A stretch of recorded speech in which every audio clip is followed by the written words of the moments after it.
I walked into a near empty cinema last Thursday for the first Star Wars theatrical release in 6.5 years. And honestly, looking around those empty seats, I wasn't surprised. Because The Mandalorian and Grogu has a problem that no amount of budget can fix. It didn't start as a movie. It started as a TV show. And no matter how hard it tries, it can never fully escape that. Here's what I mean. This film follows a paper-thin buddy cop structure. Mando needs intel on a mysterious crime lord, so he works his way through a chain of shady contacts to find him. That's it, that's the plot. And to be fair, there have been great films that have a thinner plot basis. But what makes us feel like television instead of a real movie isn't the plot, it's the structure. The Mandalorian and Grogu essentially tells two separate stories, back to back, with two separate tones, two separate climaxes, and what feels like two separate endings. Like you can instantly tell when the first episode is over and the second episode is starting. It's such a hard cut from the stuff that came before. But let me be clear, when this film works, it's a blast. The opening sequence is with no doubt the best thing of this movie. Mando is shot like an ice-cold methodical killer. The VFX of anything around that sequence are fantastic and you can really feel the upped budget from the Disney Plus show. And after that, I thought this movie is going to be an absolute blast.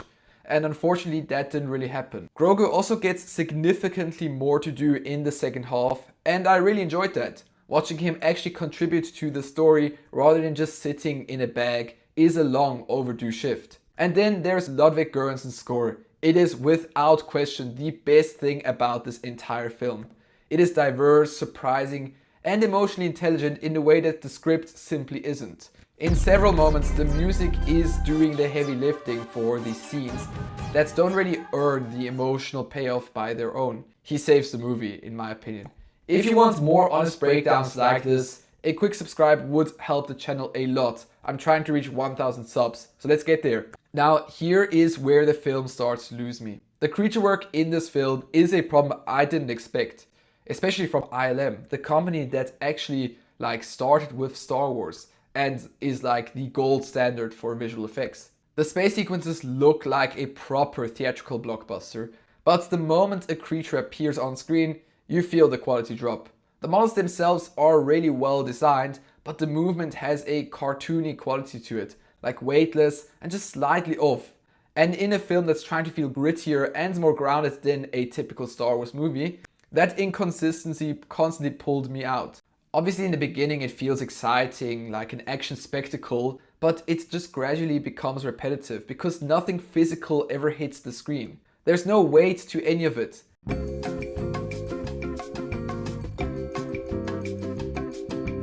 Mando himself is also giving nothing really to work with. 3 seasons of television established who this character is, and this film doesn't push him a single step further. But here's the thing, none of this is really a surprise, because The Mandalorian was never designed to be cinema. It was designed to be on a streaming platform where you watch one episode, pause, and come back tomorrow. Disney Plus trained its audience to consume this kind of story in a 40-minute episode. And now they're asking that same core audience to pay cinema prices for what is, at its core, a very expensive 2 episodes. The empty seats I walked past on Thursday aren't just a bad weekend.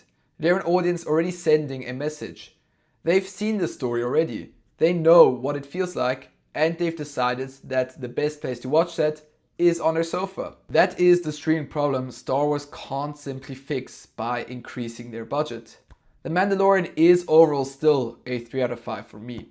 Because if you want to see Mando and Grogu fight their way across the galaxy with genuinely impressive production design and one of the best film scores of the year, you will have a good time, and part of me did have a good time. But if you walk in expecting Star Wars to feel like cinema again, you might find yourself counting the empty seats too. And it makes it so frustrating because you could see in the first minutes that the talent was obviously there, but I guess the script wasn't. But until Disney can decide whether Star Wars is a streaming product or a cinematic one, films like this will keep falling somewhere uncomfortably in between. Anyway, speaking of major theatrical releases that are splitting critics now, we have Michael. I just did a deep dive in the sequel for the new Michael biopic. Because the Michael biopic has been loved by audiences, and after this movie being such a success, they will definitely try to make a second part.